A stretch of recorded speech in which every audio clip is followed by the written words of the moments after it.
First of all, I want to tip my hat to Coach Freeze, his team. He's got an amazing football team.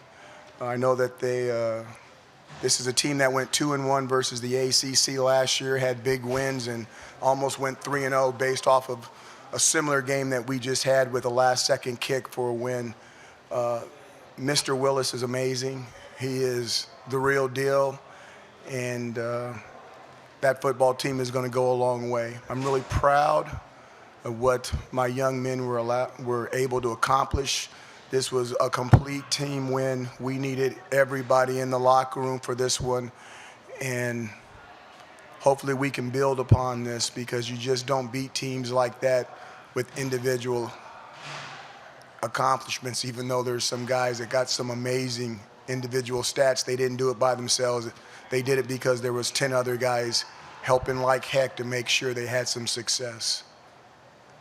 Questions? Dino, can you just talk about the decision to start Garrett, and what were your impressions? I didn't hear the last part. I just heard the first part. What were your impressions of Mr. Schrader? You know, I thought Garrett did the things that we asked him to do.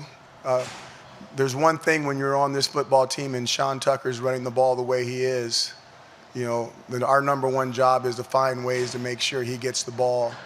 And I think it's pretty evident that we've got coaches and players and everybody working to try to find ways to make sure he doesn't just disappear in a football game. But I thought that for his first outing, it was good. Coach, at what point this week did you tell Garrett that he was starting, and is he your guy moving forward? You know, what I told the guys is that all the rules and all the bells and whistles and all that stuff is off. You know, I've got to do things that's going to help us and allow us to win football games. And the one thing, the team that we were playing this week, we really felt that there was certain things that we could take advantage of with Garrett Schrader's legs. Okay, now Garrett will start off because we won the game next week, but we need everybody in our locker room to be able to go through the schedule that we're going through. We can't guarantee that we're going to be able to do what we did tonight versus some other opponents that are on our schedule. And we have to have the flexibility to be able to move in and out of offenses and do it in different ways. Coach, just what you can say about, I know you said Malik Willis, just what he was able to do overall going into this game. Your defense's response to him, and I know you go back and look at the film, but what you can say about the defense and what they did against one of the best in the country. I thought they were amazing, especially with the fourth down stop. That was big. That was big. I mean, they could have kicked a field goal right there, and they went for it. And wow, you know, wow. I look at, they may get mad at me for saying this, I'm looking at when Willis breaks through that defensive line and linebacker level, and the DBs and the safeties have to come up and hit him, and it's kind of like, you know, they've got some business decisions going through their mind as they're closing in on that guy. He is just a Mack truck, and he's tough to bring down. But our guys continuously found a way to get him down for the most part. But he really is something. I'm not sure I've ever seen this many NFL scouts at a game before, so thank you, Mr. Willis. Hey, Dino, I wanted to go back to the quarterbacks. So when did you make that decision, and how much of it was just the matchup with Garrett versus other factors? The biggest thing is we found a way to win a football game. The decision was made extremely, extremely late, and the quarterbacks knew before anybody else. Face to face. Dino, how important was Michael Jones today in stopping Malik Willis? Seemed like he was QB spying a lot on him today. What can you say about his play? Michael Jones he's the guy. You know, he's the guy. Use capital letters, all caps. Is that how the young people say it? All caps. He's the key to everything, and he's definitely our quarterback on defense with no equal. He's the guy. And yeah, talking about Mikhail, but also with the secondary, what can you say to Deuce and Garrett after this game. They played good for most of the game, but were beat on some splash plays from Malik and that Liberty offense. You know, I bumped into Deuce coming in here, and I gave him some words of encouragement, and I just told him, I said, hey, you know, you have to continue to grow. People are going to continue to do this, and then there's going to be a day where it's no longer good to do. And your only thing that you have to do for us is every single time you come out here and play a game, regardless of what happened, get better, get better, get better. And even Garrett, I mean, Garrett had lost one today, which is unusual for him. But those guys are good. Their system, they don't change. They're really locked in on what they do. Coach Freeze does a nice job. And you got to remember, he's an offensive guy. Okay, so he's on the cutting edge of what is and what isn't. And I just think the world of him. He's a really fantastic coach. Hey, Coach, congrats on the win, right? Mahalo for your kukua. Thanks. First time anyone said that to me today, so there you go. You were able to play to Garrett's strengths pretty much the entire game on the ground, but there were times where he was inconsistent in the air. How much of a concern might that be going forward, and how close were you to maybe thinking about bringing in Tommy because of the struggles in the air? You know, I'm not going to get into the decisions that I had going through. There's a lot of decisions going through, but I will definitely say that we need to throw the ball better. I mean, I'm not going to, in dealing with quarterbacks and dealing with offenses and dealing with football teams, you have to have certain standards, and the standards can't change, and you can't settle for things. You know, we need to be able to throw the ball better than what we threw the ball. And we'll find a way to work on those things, and they need to change. They need to be better.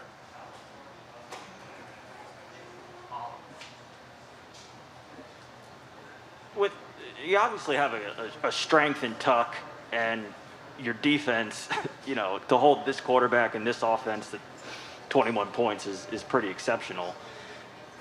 Should we expect 24, 21 games more often than not this year? Are we going to see more of the Gibbs influence of the offense more than the Coryell influence in the offense? I heard the 24-21, but I didn't hear the last part after that. Should we expect more 24-21 type games this year, or are we going to see more of the Gibbs influence in the offense vis-a-vis the Coryell influence in the offense this year? You know, it really comes down to if you got to figure out which style you're going to play, but you got to come down to shots. Like we had a shot with Damian, we missed the shot. That could have been 7. We had the shot with Taj, we missed the shot. That could have been 14. We came back later, and you know, Damian did not run a great route, so that was more him. So all 3 of those shots could have ended up in 21 more points, and now it's a different game. But you turn around and our opponent could do the exact same thing. That's what football is. It's a game of inches. So if we were going to play every game and it was going to end up 24-21 and we were going to win, although I might not make it, I would take that. But I would rather us find a way to score more and for the other team to score less. With the defense, you know, the 4th and 2 on the 4th and goal where Michael, you know, made the play on Willis to snuff out that scoring chance, and then even the fumble with Roscoe and Wax. Are those plays made possible because they're not on the field 80, 85 snaps like they were in the past couple of years? You got to be careful on how we play it. I was looking at the snaps right now. I thought for the most part we kind of played up-tempo, and I thought they were a little up-tempo too. But when you look at the snap count, it's really not that high. Now, we did milk a lot of clock on that last drive. I think we got the ball with 6:15. I might be mistaken, but you know, which costs you yardage and it costs you a lot of things. But we've got to be careful with our snap count. We got to be careful with our speed based off of how deep we are in certain positions. We've had a lot of individuals decide because they're not starting to try other things, and with other teams, that's one thing. With us, that really affects us, and you know, hopefully there's going to be a new rule that's going to help us out coming up here pretty soon. That's going to help out a lot of coaches, but right now we have to be extremely careful for our men. A couple more questions. We'll start right here. Hey, Coach. Congrats on the win. You Thank told my you. colleague Jaron May on Coach's Corner this week you wouldn't answer until after the game what defensive weaknesses you wanted to attack from Liberty. So what defensive weaknesses did you want to attack from Liberty? Well, oh my God, I'm good friends with Hugh. I don't. Oh, he's. I'll tell you what. I'm not going to answer. But if you ask me after this, I will tell you exactly what it is, but off the record. But I like Hugh too much. I'm not going to put it out there because he's got a lot more games. Okay.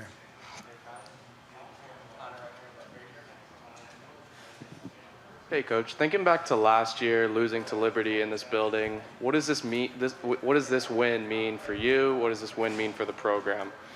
I think this win for the community and this win for the university and the student body tells you exactly how much the 12th man is valued. There were third down. I'm telling you guys, it got loud in there, and I don't know how many people we had, and God bless everybody that showed up, but it got loud in there, and they had trouble on third down, and they definitely had trouble on fourth down. And when a quarterback is trying to communicate, especially when a quarterback is trying to go from left to right based off of whether it's a run or check the run to a pass, which that young man was doing because he does a lot of that stuff because he is an NFL guy, it was a big advantage. And, I'm not as young as the guys on my team anymore, but they really do like that crowd. They get amped up for that. I know if I was playing football, all those celebrations they do after a good play, I'd be saving my energy. I don't have that much energy to be celebrating like that. The celebrations look like it hurts them more than the play does. But, it was really exciting to have the fans back, and we appreciate the noise they made in the dome. And last question, if anybody's got it? Nate for the last question. So when, I guess, did you actually tell the quarterbacks who was going to start? I told them today. So how did you play that in practice then? I played it 50-50 in practice because I didn't know who was going to play. Yeah. All right, thank you.